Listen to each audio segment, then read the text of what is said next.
James Carville, welcome back to The Issue Is. Thank you. And great to see you. Great to see you at USC with the LSU on. Yeah. Well, it's good to be here. You know, one of the things I was telling one of the students I realized is USC was a legendary baseball program and actually had a Cajun coach, a guy named Ron Dato. Right. I think he's just deceased. He's a Louisiana whose name guy. is on the field. It's On Dato, the field. it's Dato Field at Yeah, USC. That's as Cajun as you can get. It is. So, Donald Trump is now president. What do you make of the way that he's acting so far? So utterly predictable. Can I think of anything? So you have this example, you have this tragic crash. Obviously, it seems to me that this helicopter was grotesquely out of position, but that, negligence. And it's start on DEI. I mean, you can't, the guy doesn't have a human reaction to an event. It was like you had these, wildfires here. Well, I mean, there's probably when you go back and do your after action report, which you're going to have to do. The one thing we know that didn't have anything to do with this was the Delta smelt. Okay? We can pretty much, and how can anybody ever get the right answer when the first answer you come up with out of the chute is entirely goofy? And, I don't think that people, if your original analysis is wrong, you can change it. If your original analysis is insane, and the tragedy is people believe that. Right, a lot of people do. Yeah. Millions and millions of people do. Right, and how do people like you in the media space who work hard to try to get something right, and you listen to questions about Delta smelt, and you go, was there, how do you pump the water over the mountains? Was there enough pressure? That's all legit. You hear stories that there wasn't maintenance on fire trucks. Okay, that might or may not be true, but I would certainly want to look at that. But it's just stunning how he can come up with the dumbest, most unresponsive response to a tragedy that I've ever seen by my life. And yet, why do you think he's so popular? Well, I don't think he's, first of all, let's say he has a lot of intensity, okay? He's never been at 50%. So this is not some kind of an overwhelmingly popular thing we're dealing with. And I think the Democrats have something to do with this. The other thing is he is a vehicle to explain to you why you thought your life was going to be better. Okay, the immigrants did it to you, the DEI people did it to you, the Chinese did it to you, everybody else, as opposed to like folks on how can you improve people's lives. And there are a lot of people that are resentful.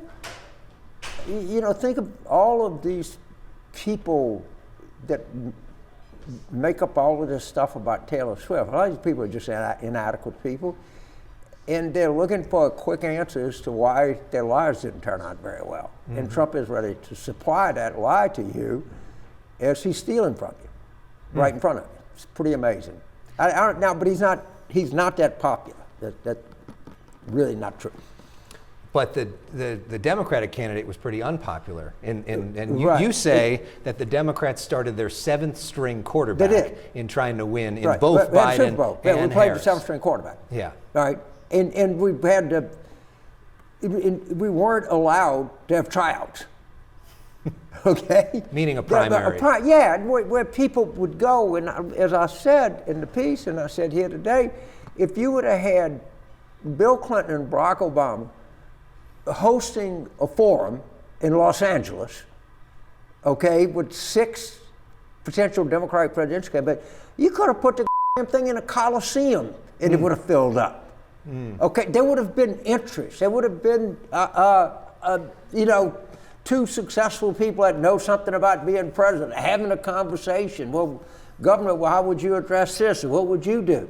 Instead, we got a person that embraced every the goofy identity idea of 2019, 2020, all right, all make mistakes, who was running a campaign and didn't run on change. I mean, she was actually, if anything, she played well for a seven-string quarterback. In a year when 70% of the country thought we were going in the wrong track. We told people we're going to keep running off tackle. Well, they figured it out. They got a 375-pound guy there. You're going to run out of him, okay? Let's try to go over the top. Yeah. Okay, it's something. It was almost, and in spite of everything, in spite of starting a seven-string quarterback, in spite of refusing to acknowledge that you were living in a country that was looking for something different, we were resolute in giving it, we came within a point and a half. So who is the first string quarterback? You got to have tryouts. Yeah.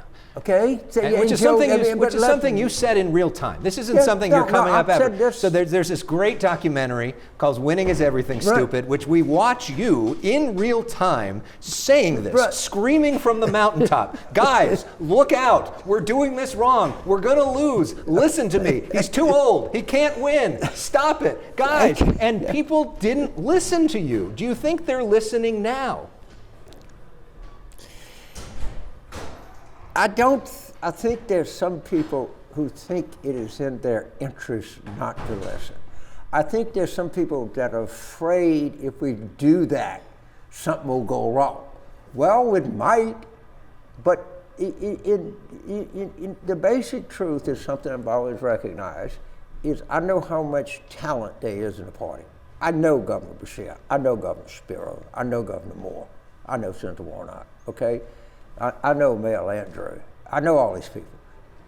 Let's get out there. And you say, who's the best quarterback? Well, let's throw some. Let's have a scrimmage. Let's have a preseason game. And guess what? When you got that kind of competition, it's going to be good. She never should run for, when she ran, I think it was Attorney Senate, she barely won in California. It was a bad year. Okay, she won pretty easily in California, but she was running against a fellow for Attorney General. She barely won. She barely won. Okay. Yeah. And you know, I mean, she ran for Vice President, but she was there. I mean, she never had been in a really competitive race until now. And you know, we had a lot of people that had gotten a lot of different kind of people. I don't think. If anything, like I say, for the seven-string quarterback, she played a little better. She played like she was maybe the four-string quarterback. What do you think of Governor Newsom? You know, I think the guy is very good. I mean, I watched him. He debated DeSantis. I've kind of watched him on TV, the way he outplayed. The problem Governor Newsom has, he's been visible for so long, and this is not fair. But people are going to say, I think the California thing, although it's the largest block of Democratic delegates there is, I'm not sure that's a positive. But every time I come to California, I keep hearing that everybody's leaving here. Well, why always stuck in traffic? If everybody's gone, why can't I get around? Okay, it's like somebody stayed. I don't know who it is. We got some surplus people. Yeah, I'm sitting there. It takes me, an hour and 20 minutes to get from USC to LAX. I don't know.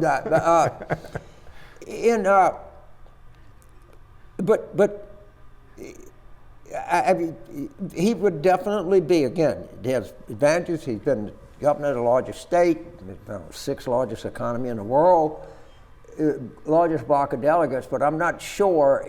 The other thing is, I don't think anyone cares anymore about where you're from, what race you are, what gender you are, or your identity. That's pretty clear. I tell you, the most underrated event in the modern Democratic Party is the race for party chair. And I'll tell you why. 3 white males. No one has said a word. No one has even commented on it. Right. That would have not have been possible 6 months ago. All right? And to me, that's a good thing. Yeah. All right? Let's just get the first string quarterback out there. All right? Yeah. Let's get the person that can nail a 3rd and 8 every time they get there. That's the most important thing. Obviously, the world's changed a bit since 1992, but back at that point, the Democrats were kind of in the wilderness for a while when it comes to presidential races, and you and Bill Clinton able to come together. What are the fundamental principles of that race that Democrats can apply now? Okay, so first of all, it was race, as pointed out in the film, that we stuck to, we had a story and we're sticking to it. Right. And we're not getting out of it. All right. But the one thing that we miss about modern politics is people's political persona. Many people perform come to us because of a charismatic, interesting person. So you had all kinds of people meet. John F. Kennedy, I was a Catholic kid in Louisiana. John F. Kennedy inspired me to be in politics. The whole generation of people here, well, Reagan inspired. Look at Ed Goaz when he was up here. Clinton inspired people. Obama. We have not had an inspirational candidate since 2012. That's for 12. It's going to be 16 years in 2028. So I'm a little bit less concerned with the nuances of public policy than I am where people say, hey, I can get excited about this. So we ran Harris. The theory is, okay, we have a female of color here. We actually had to wear people of color. So they're looking for something else, okay? They're not looking for a mirror, they're looking for somebody to help them. Joe Biden beat Kamala Harris in 2020. Yeah. He beat Cory Booker in 2020 with black voters. He did, easily. It wasn't close. Right. And people don't, and basically, people don't understand, they understand who the talking people are in the Democratic Party. They don't understand the voters in the Democratic Party. We have never elected the most left person, maybe McGovern, but that was the last time. And that didn't work out so well. Yeah, it didn't work out so well. Lost every state except for one. Yeah. So, but of course. But when people look at Democrats, people watching this show, if I was to say, when you think about Democrats, what do you think? They're old and they're urban. That's about as far as you get. Okay? They're all old and they kind of favor the people in the cities. Well, and Clinton and Obama were cool and young. Yes, were cool, young, and they wanted to have universal appeal. Yeah. Okay? And they neither one ran a narrowly focused campaign. As I remember, 6 days before the 92 election, I couldn't find a candidate. Little campaign manager. And somebody said, he went to Mississippi. So I got on the phone and said, man, what doing in Mississippi? He said, oh, James, you understand. He said, Bill Wynn and Mike Espy said if I came here that I could carry the state. In other words, he actually thought he could carry Mississippi. So my original thought was to be frustrated, but then I said, you know what? The guy thinks he's a winner. He thinks he can close. I want to see a candidate that said, you just get me to Wyoming, I can do it. Yeah. Okay? Now, I know you're not going to do it, but you want to have that kind of attitude going into it. And that's very important. And you got too many freaking consultants now. You got to target this, and you got to do exactly this, and you micro-target that. You end up with incoherent. Yeah. And sometimes it's as simple as Trump puts on a better show. Yeah. I mean, he does. He has an arc. He has a narrative. Yeah. Okay. But what's wrong with putting on a show? Right. You know how to put on a show. You want a show? We'll give you a show. And speaking of that, I just want to talk real briefly just about the media. And one of the best parts of the documentary is you talk about your relationship with Tim Russert, who was my hero and the reason that I got into this business and the reason I created this show. And I'm wondering if you can reflect on what you think Tim might think of this moment and what lessons we can learn from his example at this time when we really could use his voice. So the truth of the matter is, when Tim was there, it was particularly true in the earlier part of this century, obviously. If you were serious, you had to go and meet the press.